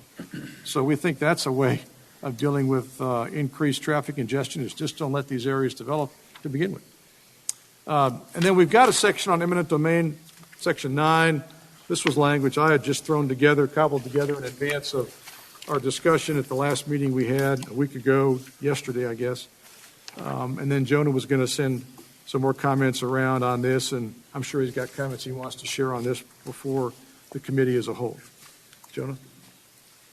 Let's keep pointing out how Jonah was unable to get these Well, comments together right now. I waited. I was up till 1 o'clock in the morning waiting for his comments before I sent the red line to Northern midnight. As you can tell, I'm not at all offended by that, Mr. Evans. So before this meeting today, I did work on some updated language for the eminent domain conversation. It's brief. I intended to email it to you before the meeting today. I don't think there's anything dramatically different than what's in here. Right now, I can share that with the committee now if you'd like to see that, or I we think I can. would, yeah, so we can at least begin to discuss it and digest it. Yeah, I mean, I could email it to everybody, or Talk us through it. Talk us through it. Okay. So the language that I have is, it's combining some of this and some of the previous language, says the committee had extensive conversations and received much public input with respect to the use of eminent domain by the city of Burney, city of Fair Oaks, and or Kendall County to facilitate the expansion of existing intersections and, or roadways, or the construction of new greenfield roadways. It's a long sentence. Eminent domain is a controversial topic for citizens in the county. Concerns that lines drawn on maps across their property could result in property being taken by the government has caused significant distress. The committee strongly believes that the construction of new greenfield roadways should be the absolute last option, not the first choice, in meeting the county's mobility needs, and alignment should be selected in such a way as to minimize the use of eminent domain. When a right-of-way acquisition is deemed necessary, the committee recommends the following. 1, any form of forcible property acquisition, especially when it bisects a property, is strongly discouraged and should be an absolute last option. Efforts to optimize the existing infrastructure should be undertaken first. That's nothing new. It's stuff that's already been discussed in here. The preferred method for right-of-way acquisition is through the thoroughfare planning process if and when property is developed. And 3, new right-of-ways should aim to avoid environmentally sensitive areas, parks, scenic view sheds, conservation easements, and historically important areas unlikely to become developed. And then lastly, it just concludes that while the committee is, in general, does not favor the use of eminent domain to facilitate new greenfield roadways to the county, its use for modestly expanding existing transportation infrastructure or for connecting an otherwise completed road segment through a very small section of property will likely be better tolerated by the community. This should occur in very specific, limited circumstances when completing missing segments of roadways is deemed by the applicable local governmental entities, elected leaders, to be A, vital and absolutely necessary to the common good, and B, unlikely to be developed within the foreseeable future or within a time frame that will meet the county's growing mobility needs. And so you can see it's sort of a blend of a number of different parts, and maybe it's wordier than it could be. If I had had more time, I would have trimmed it down some more, but those are the, that's what I got in there right now. I think you should wait until about 1:30 tomorrow morning and mail it out to everybody. Email it to me. I think it's good. I just have, there's 2 thoughts, and I have the benefit of being able to see it all. Oh, good. Because Ben pulled it up on his laptop. Thank you, Mr. Aldridge. I like it. I think it's good. I just have 2 comments. One would be, you've got in parentheses, when you reference a very small section of property, less than 100 yards, I think that's probably Is that too detailed or too small? Probably too small. 200 yards? I don't know what that number should be, but I think less than a football field is probably too small. Okay. And the second thing, and we've had discussions, you and I have talked about this, the concept that we should discourage this through sensitive areas. I agree with parks, you bet, scenic view sheds, you bet, conservation easements, generally, yes. Historically important areas, unlikely to become developed, yes. I mean, as you know, because your wife's been out there, we have a conservation easement in our property in Gillespie County, and we put it on back in 2006 or 2007. And so when they proposed, TxDOT did the 290 bypass in Gillespie County, I used that argument, say, look, I've got this conservation easement for a decade or more, you guys shouldn't be cutting through it, which I thought was a pretty cogent argument. But what I don't want happening is folks running out when they see line on a map saying, let's get a conservation easement in place. I mean, I think we ought to say long-standing conservation easements, something other than just conservation easements where everybody runs out and starts doing this. If it was a good idea 10 years ago, you should have done it 10 years ago, like we did. Mm-hmm. You know, if it's a good idea today, it probably still is a good idea, but not to defeat something that benefits the public good. I wouldn't want us to rule something out because somebody at the last minute ran out and did this. We've had this discussion before. We have, and my hope is the word discouraged is enough there, where we're not saying we're not going to do it. We're recognizing that here's opportunities for preserved land. We're discouraging that those be identified for roads, recognizing the policymakers will make the decisions that they come to. I mean, to me, I think that that trying to identify some arbitrary time frame where, like, it just, to me, that makes it as complicated and also messy to do. And it also discounts the fact that someone seeing a line on the map may be the catalyst to get their selves in gear, to get the conservation easement. They have been discussing for 15 years. So I don't think it should matter how long it's been there. It's a conservation easement. It's not meant for development, and therefore there would never be a road going through it. I would agree with Northern.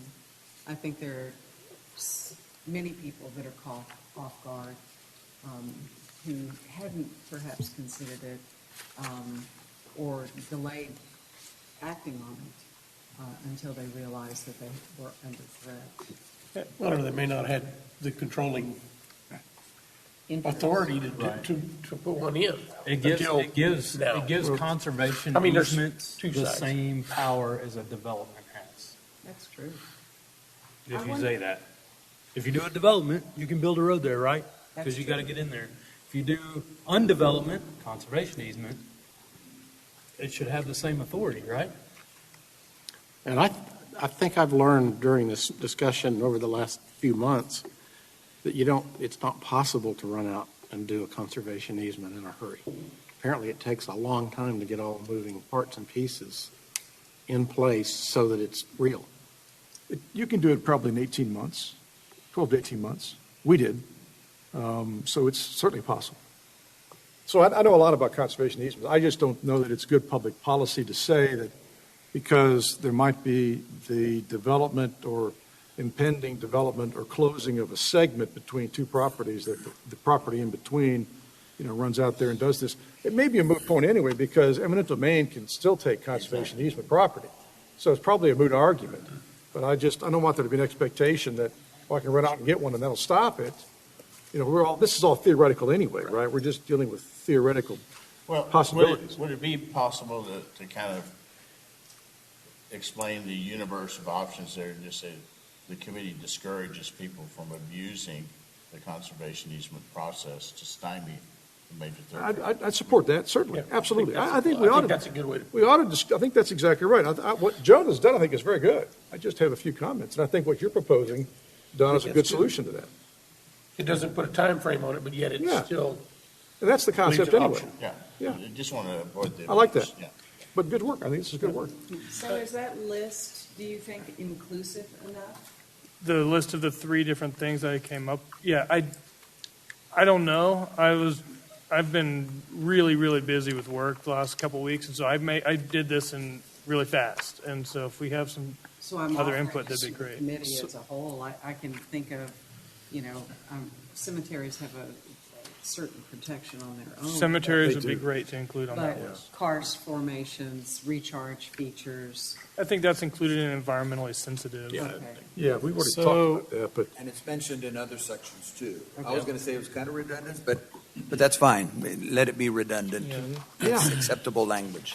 So we appreciate the work that y'all put into this. I know that John Kite, in talking with him, he felt much better after y'all met and incorporated his comments in here to the extent that he can. He's looking forward to receiving this. He's got it. Okay. John's got it. Okay, good. Don, before you move off of this, I do have one other comment on a different section. Okay, go ahead. I've got okay. So on 2.3, the language about the upgrading rural roads to enhance safety and mobility, I'm not sure that I fully understand what I'm supporting on that language.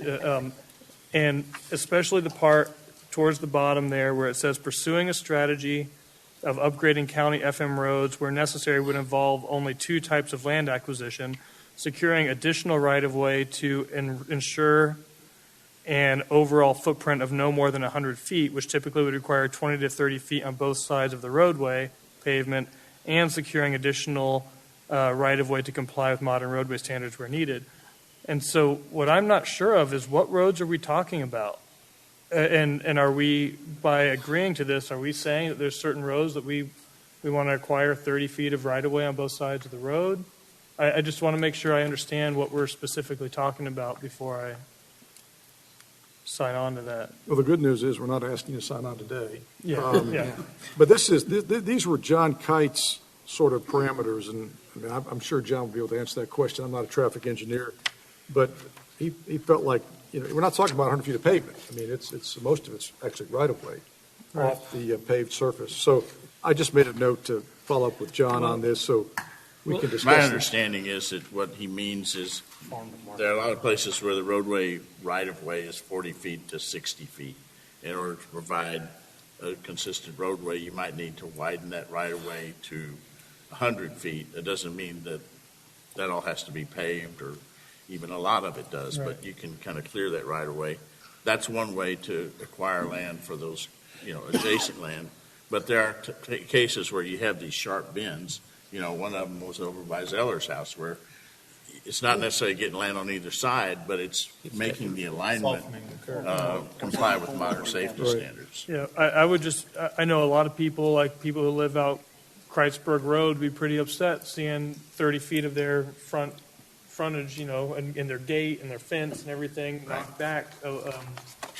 And so I'd like to understand that better before. Well, and I don't know that, my understanding is doesn't apply to every county road. And that's what I want to know. I think when you go, and this kind of is a segue into my question, there's a section called Countywide Transportation System Planning and Development. And then we also have another section over here, Major Thoroughfare Planning. Would it be best to integrate those two and kind of,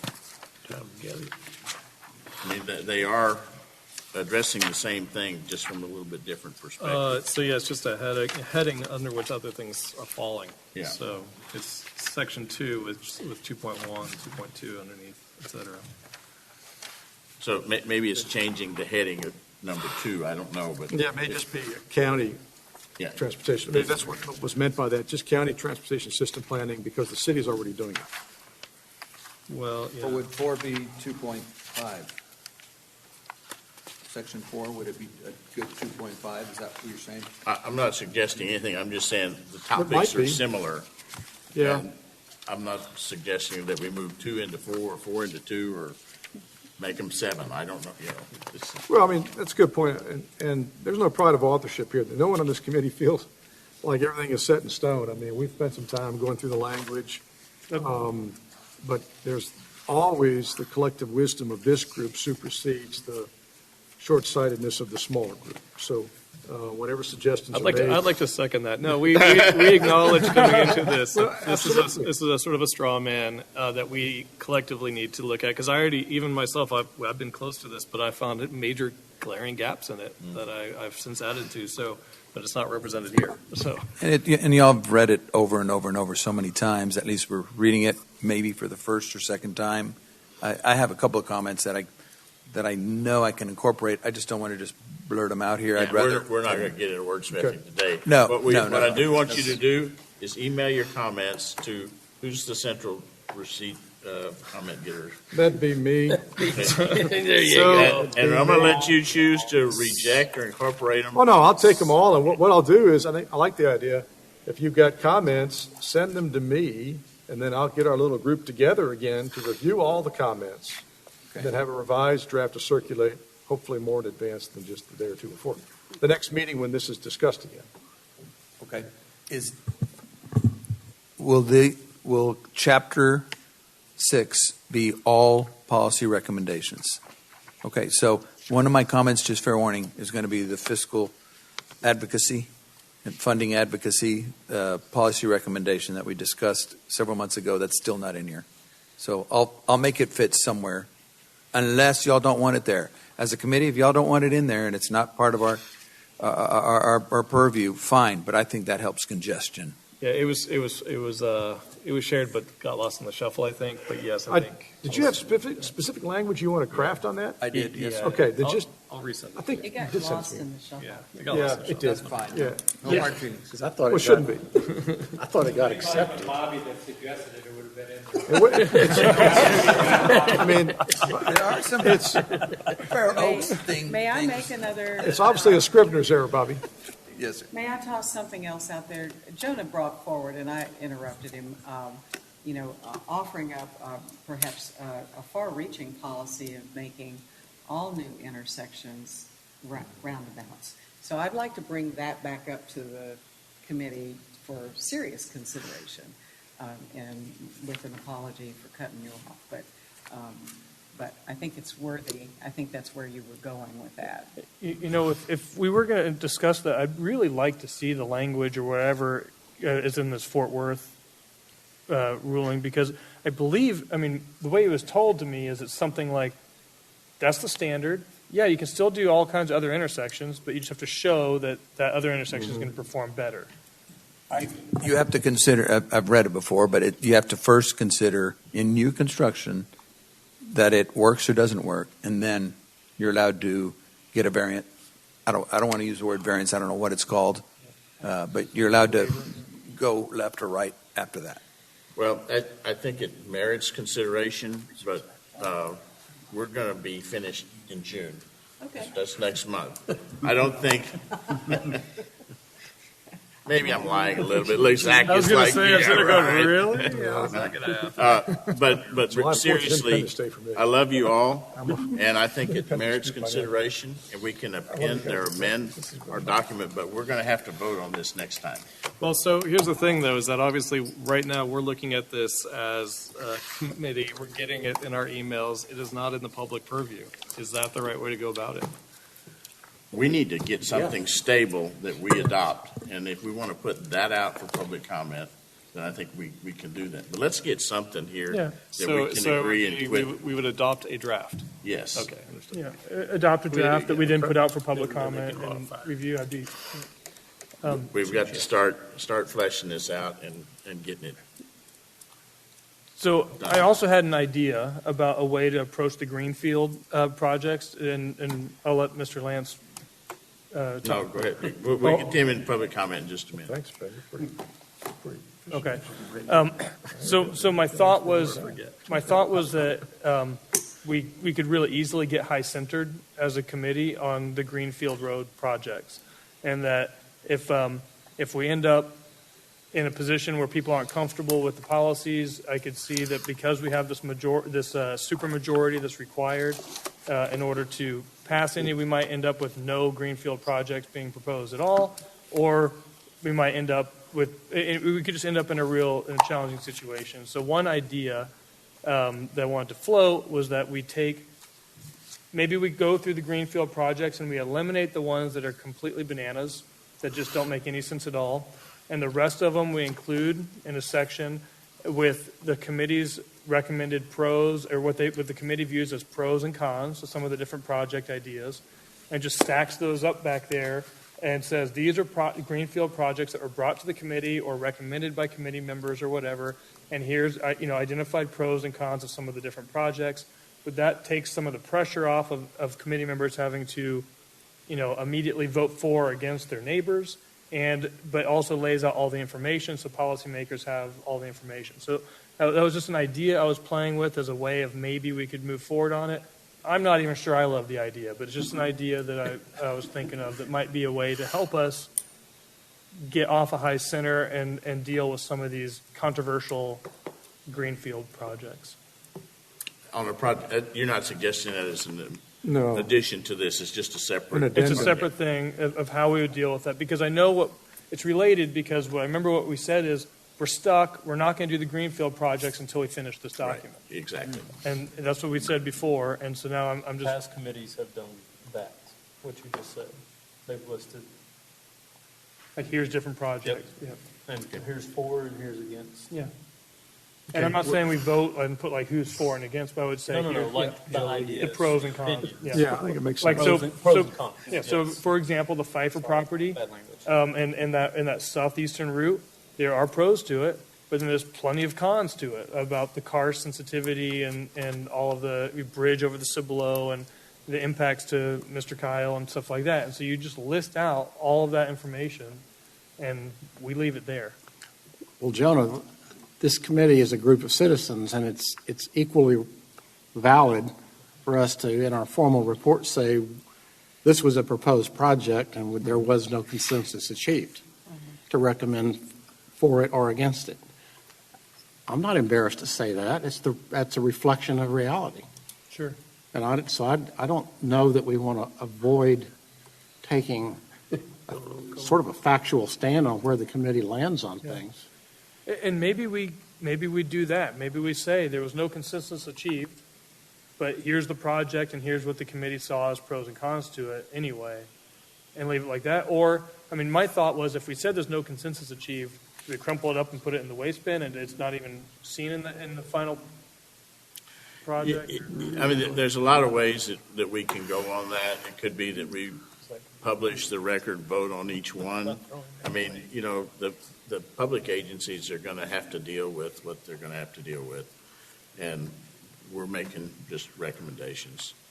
And it could be that that we wind up doing what you want to do or what you're suggesting. I think it's a good approach. But let's discuss that next time as we get into the projects, and we'll find a way to move forward. Okay, first in line for public comment. Just kind of an administrative question. The policy language that you're discussing today, is that going to be made available to the public, or is it still a work in progress? Well, it's still a work in progress, and as soon as we vote on a draft, I think we'll make it official that this is a comment that you can invest your time in commenting on. All right, thank you. Unless I'm. I think you're right. No. Other comments from the public? Ms. McCarthy.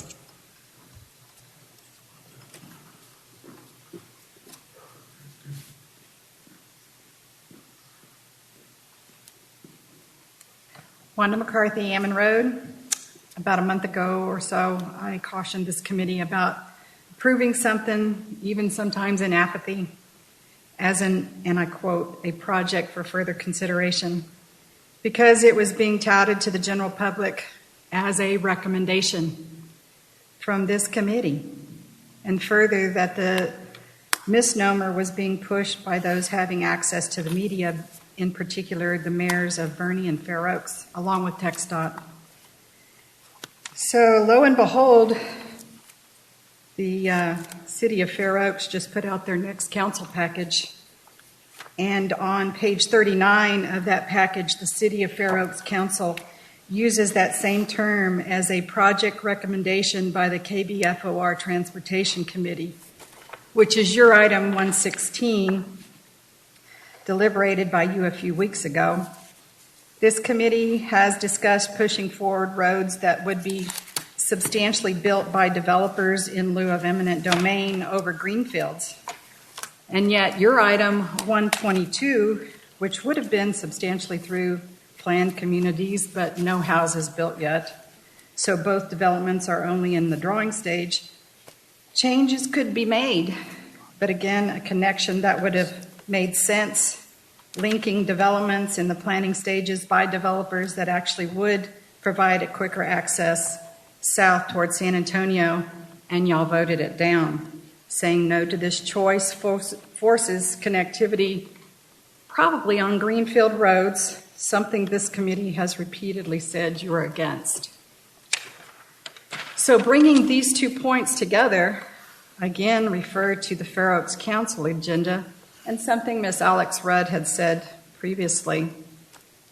In her concerns of turning residential rural lanes into state farm-to-market readily available and potentially having the state in charge of our rural lifestyles by choosing to, in a lifestyle where we chose to live in the rural part of the county.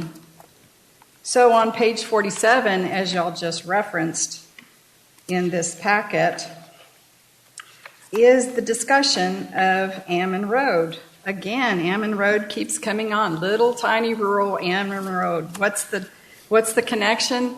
The two cities and TxDOT wanting to do something different. So their packet, a project for Ammon Road, which is partially addressed by you as the North 90, is being now touted as dangerous and needing state interference and funding. In fact, 74% state funding, $3 million state and federal funding. And coming into the county on our little old Ammon Road, not congested, not a problem. The only problems we have is the high schoolers going back and forth and speeding. So I asked at the last meeting, and I ask again, why? Coincidentally, both cities have had executive sessions discussing a 10-acre plot on Ammon Road for consideration of a water treatment plant, water storage, and improved transportation. Only 10 acres that I can see is that corner. So I ask, whose water, as all existing neighbors in this area already have their water? It seems glaringly apparent to me that the committee, this committee, either knowingly or otherwise, is participating in an intensive effort by the two cities, TxDOT and developers, to turn our rural landscape to be an easy and efficient bypass for the future high-density developments planned on both ends of Ammon. Again, something this committee and the community has repeatedly come forward and said they don't want. This committee, as you have reiterated, is a citizens committee. As Mr. Manning just said, it begs the question, which citizens are you representing? Are you representing the Mayor Handren citizen or the Mayor Maxton citizens? For sure they are. But what about the property owners in these areas you are attempting to change? Are they being represented here? Supposedly, state money interferes or enhances, depending on your viewpoint, with county road improvements only when a road is deemed unsafe. So again, referencing Fair Oaks Council Agenda, page 37, it states, 1 serious injury reported at the North 90. However, on the same package, page 44, it states, this curve has 1 suspected minor injury. So I'm led to wonder, is this the liberal press right here in Boerne with information put out by elected leaders who are supposed to be serving the community?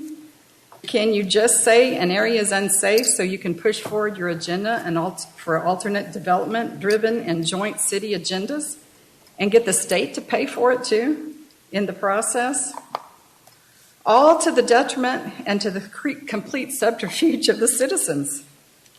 Just how much are your choices here in this committee intentionally following the pushing forward of this alternative high-density development and TxDOT agenda? Or are you unknowingly being led to these same positions in your choices? It's a question the citizens are asking. I again ask you to be clear. Who are you representing in this citizens committee and exactly whose agenda is being pushed forward?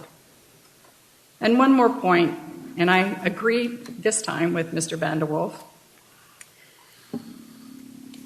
that private landowners to be encouraged to not move forward with high-density development. I agree with that. I'm one of those. I absolutely applaud that statement. But the fact is you can't have your cake and you eat it too. You can't shove a new road down these property owners' property and then say, you deal with it. We've destroyed your quiet and enjoyment. We've destroyed your natural resources. We've destroyed your home that you built. But now don't do anything else with it because it would interfere with our transportation. That's a problem by the citizens in this committee, in this community. And we expect you to deal with that and not cave on the citizens you're supposed to represent. Thank you.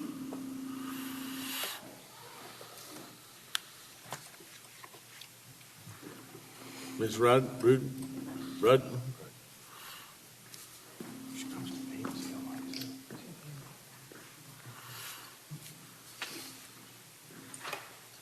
Alex Rudd, Kendall County. 3 points today. I appreciate your hard work. I always do. It's obviously been very difficult and very long going. Number 1, the karst reports I requested 2 weeks ago. I'm hoping that we can have access to those. I believe it was John Knight that may have mentioned those dealing with the karst function. I would like to learn more about that. So if those could be available, I would appreciate that. Are those available through Cow Creek? So one of them's on Cow Creek, and then I received some other information from towards Venny, Dr. Venny. And Okay. so I can send them, I think, directly to you. but That'd be great. we That'd could be great. also get them on the website, I think. Okay, I know I talked to Milan, he wanted them Okay. from me, but perhaps we could fix all that. Number two, I know it's not your responsibility, but I did contact City Council regarding the Bernie Thoroughfare plan. I'd like to see that meeting rescheduled for June. We have 2 weeks left in May, packed full of an election and graduations nationwide. People are going to be traveling. There's also only one opportunity for public feedback. I feel very strongly that is inadequate, especially since we want to enhance transparency and trust in the community. If you guys have more voice than I do, I've received no response from City Council. Perhaps you could vouch for us that we'd like more notice, public notice in the papers, and at least 2 sessions of public feedback. Number 3, and I know we haven't ironed this out yet, I strongly disagree with the issue of County Road to FM status as being not controversial. I know there are details that need to be ironed out. We don't know what roads they are, but there is a lot of controversy about this. Number 1, what changes are included other than right-of-way? You're obviously going to be cutting into people's yards. I've looked closely at where I live. I haven't looked at other county roads. There are people with this right-of-way, their yards are going to be cut in half. Okay, that's a big issue. What about the speed limit? According to Don Evans, he said the minimum speed limit on FM status is 45 miles per hour. That may or may not be true. That's what I was told. I'm not an expert. I'm learning. Obviously, this is going to change the nature of a community. Can you walk on these roads anymore? Probably not. Are you going to there's the capacity to go up to 4 lanes. TxDOT is in charge. They can create almost a highway right in front of what used to be a residential area. That's going to change the entire nature of some of these communities. Like I said, you need to come out and take a look at these neighborhoods. These people, this is built out.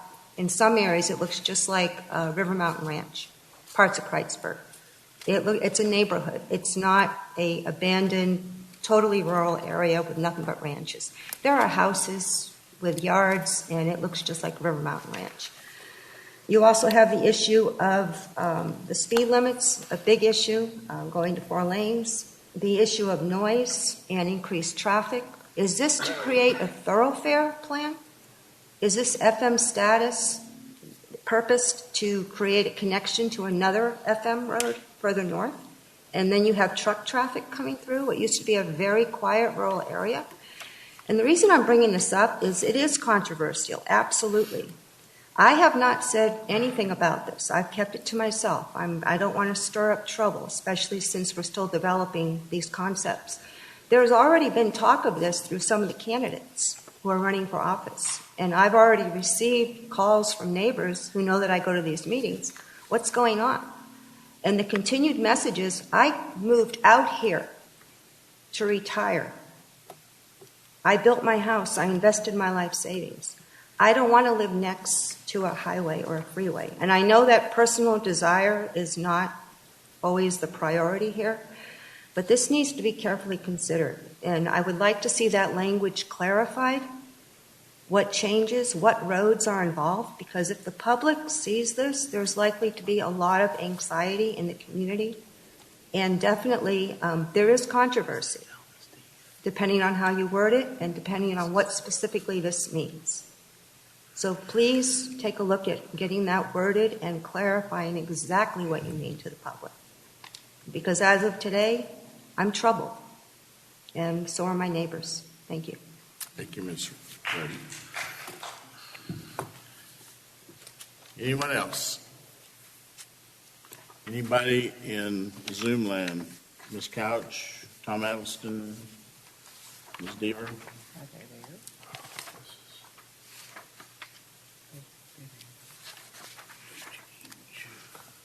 Okay. Well, thank y'all for bearing with us a little past our deadline. We will see you in 2 weeks. Got it. This is